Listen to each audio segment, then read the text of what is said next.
प्रेम से बोलो और शान मैया की जय। माता रानी आप लोग का हमेशा खुश रखें, यही सद्भावना के साथ आप लोग कथा का श्रवण करो। बहुत समय पहले एक गांव में एक गरीब परिवार रहत रहा है। वो परिवार में एक बहू रही है। बहू जो रही बहुत अच्छी रही, बहुत संस्कारी रही, बहुत श्रद्धालु रही। बहू जो है औसान मैया पूजा पाठ बहुत करत रही हैं। जब गुरुवार आवे तो औसान मैया के पूजा करें, सच्चे मन से पूजा करें। अपने घर में सास सुहागिन का बुलाए के औसान मैया दूधरिया चबवावत रही हैं, लैया गुड़ चनक प्रसाद चढ़ावत रही हैं। लेकिन बहू बहुत गरीब रही ना, तो यही वजह से उनके पास व्यवस्था बहुत कम रही है। उनके पास मतलब पैसा वैसे ज़्यादा रहा नहीं ना, तो व्यवस्था बहुत कम रही है। कब वो लैया मिले तो गुड़ नहीं, गुड़ मिले तो लैया नहीं, नहीं तो चना नहीं, मतलब सब कुछ हो नहीं पावत रहा उपलब्ध। लेकिन फिर भी सच्चे दिल से बहू अपने घर में औसान मैया के पूजा आराधना करत रही हैं हमेशा। धीरे धीरे बहू के पूजा पूरे गांव में फैल गए, पूरे गांव में प्रचलित हो गए। लोग कहे लागे कि जे को औसान मैया पूजा पाठ करत है वे सब कष्ट दूर हो जाते हैं। औसान मैया बहुत दयालु हुआ थी, सब लोग ये तरह भाई कहा लगे। और वही गांव में एक जनी जो रही बहुत अमीर, बहुत धनी, घमंडिन औरत रहत रही हैं।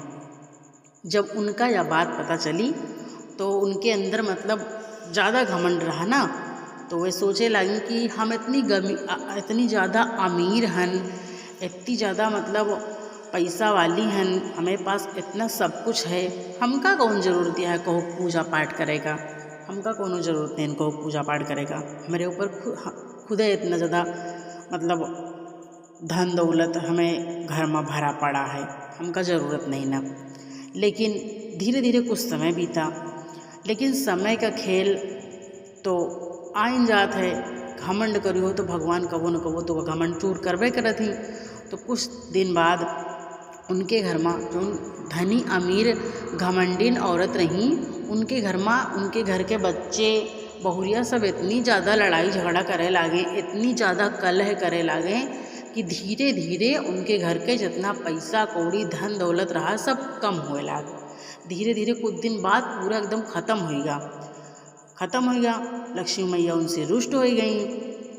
वही जगह जो गरीब औरत रही, जो पूजा पाठ करत रही हैं, सच्चे दिल से औसान मैया के आराधना करत रही, उनके घर में बहुत सुख शांति रहा है, बहुत ज़्यादा सुख शांति रहा है। गरीब रही लेकिन बहुत सुख शांति रही है, बहुत संतोषी रही हैं। उनके झोपड़ी जो है धीरे धीरे उस समय के बाद धन धान से भर गए। उनके झोपड़ी के अंदर कोनो चीज़ की कमी नहीं रही, अन्न धन के भंडार भर गवा। और अब धनी औरत जब गई देखी उनके घर में सब कुछ रहा, सब चीज़ के भरमार रही, कोनो चीज़ कमी नहीं रहा। तो देख के अंदर अंदर बहुत रोई, बहुत दुखी भई। और उनके मन में आवा कि सच्ची श्रद्धा भक्ति में है, और जोन दिए थे सब ऊपर वाला दिए थे, अपने हाथ में कुछ नहीं रहते। और अहंकार कबो न करे चाहिए, घमंड कबो न करे चाहिए। ये चीज़ सोच के वही जगह जो उन गरीब बहू रही उनके पास गई, रोवत बोली कहिन कि अरे बहुरिया, हम तुमका जो उन्हें गलत समझा, हम तुमका बहुत गरीब समझत रहीन, बहुत तुमका हम दरिद्र समझत रहीन, भिखारन समझत रहीन। लेकिन आज औसान मैया कृपा तुम्हें ऊपर इतना ज़्यादा बरसी कि तुम इतनी ज़्यादा अमीर हो गई हो, इतना तुम्हें घर में धन धान्य से सब भर गा पूरा घर तुम्हारा। और हमारे घर में देखो कुछ नहीं रहेगा।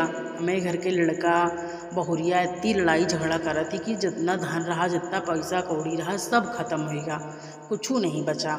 हम का करी, रोवे लगी। तो जो उन गरीब बहुरिया रही वह उनका समझाइन, कहिन कि रो ना तुम, औसान मैया के दरबार में सबका सम्मान मिलत है, चाहे वह गरीब हुए चाहे अमीर हुए।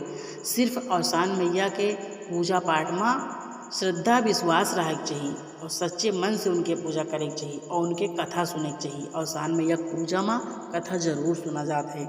और लैया गुड़ चना के प्रसाद लागत है, सास सुहागिन लागत है। गुरुवार वाले दिन के पूजा हुआ थे, पूरी विधि बताएं उनका, जो धनी औरत रही हैं उनका पूरी विधि बताएं। वही के बाद वही जो रही धनी औरत रही उनके घमंड खत्म होएगा, घमंड उमंड सब खत्म होएगा, चूर चूर होएगा उनके घमंड। वही के बाद वे सच्चे दिल से अपने घर में कौनी तरह इनसे उनसे उधार लेके जोड़ बटोर के पैसा को लियाए के अपने यहाँ सास सुहागिन को बुलाए के, जौन बहू रही उन्होंने को बुलाइन, सास सुहागिन का बुलाए के अपने घर में औसान मैया पूजा करवाइन, दुर्दरिया चबुआइन, किस्सा कहानी भय, गीत भजन भवा, ये सब देख के औसान मैया प्रसन्न हो गई। और तब से यह माना जाता है कि जे को सच्चे मन से औसान मैया की पूजा करे थे, औसान मैया वह के दुख दरिद्र सब दूर कर दिए थी और के घर में सुख शांति बनी रहा थे। और प्रेम से बोलो औसान मैया की जय हो।